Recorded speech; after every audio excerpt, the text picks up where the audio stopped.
திருவண்ணாமலை அருகே 14 வயது சிறுமி மர்மமான முறையில் உயிரிழந்த விவகாரத்தில் திடீர் திருப்பமாக அவருடைய தாத்தா பாலியல் சீண்டலில் ஈடுபட்டதால் சிறுமி விஷம் குடித்து தற்கொலை செய்து கொண்டது தெரியவந்துள்ளது. விவரங்களை தர இருக்கிறார் செய்தியாளர் அகிலன். விவரங்களை வழங்கலாம். நிச்சயமாக திருவண்ணாமலை மாவட்டம் வந்தவாசி அடுத்த ஒரு கிராமத்தைச் சேர்ந்த 14 வயது சிறுமியின் சந்தேக மரணம் காரணமாக 6 மாதத்துக்கு பின்பு சிறுமியின் உடல் தோண்டி எடுத்து விசாரணை செய்ததில் சிறுமியின் தாத்தா தேசிங் என்பவர் சிறுமிக்கு பாலியல் சீண்டல் கொடுத்ததன் காரணமாக சிறுமி தற்கொலை செய்து கொண்டார். வந்தவாசி அடுத்த 14 வயது சிறுமி கடந்த 6 மாதத்துக்கு முன்பு இறந்துவிட்டார்.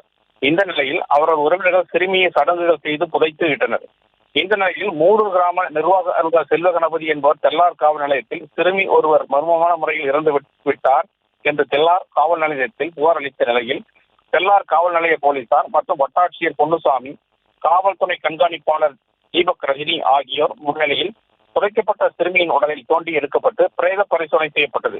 இதையடுத்து சிறுமியின் பிரேத பரிசோதனை அறிக்கையில் சிறுமி விஷம் கொடுத்து தற்கொலை செய்து கொண்டது தெரியவந்தது. பின்னர் மேலும் போலீசார் விசாரணை செய்த போது சிறுமியின் தாத்தா தேசிங் என்பவர் சிறுமிக்கு பாலியல் சீண்டல் செய்துள்ளார் என்பது விசாரணையில் தெரியவந்துள்ளது. இதன் காரணமாக மனவேதனை அடைந்த சிறுமி விஷம் குடித்து தற்கொலை செய்து கொண்டது விசாரணையில் தெரிய வருகிறது. பின்னர் போலீசார் தேசிங்கை போக்சோ சட்டத்தின் கீழ் கைது செய்து சிறையில் அடைத்தனர். இந்த நிலையில் பாதுகாப்பு இல்லை எனவும் பாலியல் வன்கொடுமை குறித்து காவல்துறையினர் சரியான முறையில் நடவடிக்கை எடுக்காமல் காலம் கடந்து நடவடிக்கை எடுக்கப்பட்ட நிலையில் அவல நிலை ஏற்பட்டுள்ளது. காவல் நிலையத்தில் புகார் அளித்ததால் பாலியல் வன்கொடுமை குறித்து காவல் நிலையத்தில் புகார் கொடுத்த பெண்கள் பயப்படுவார்கள். எனவே இதுபோன்ற சம்பவங்கள் இதுபோல் நடைபெறாமல் இருக்க தகுந்த நடவடிக்கை எடுக்க வேண்டும் என்றும் கோரிக்கை விடுத்துள்ளனர்.